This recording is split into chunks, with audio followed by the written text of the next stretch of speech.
You ask Tiger to solve.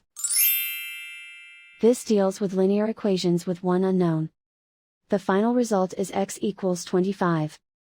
Let's solve it step by step. Group all x terms on the left side of the equation. Subtract x from both sides. Group like terms. Simplify the arithmetic. Group like terms. Simplify the arithmetic. Group all constants on the right side of the equation.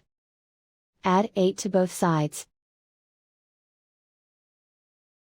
Simplify the arithmetic.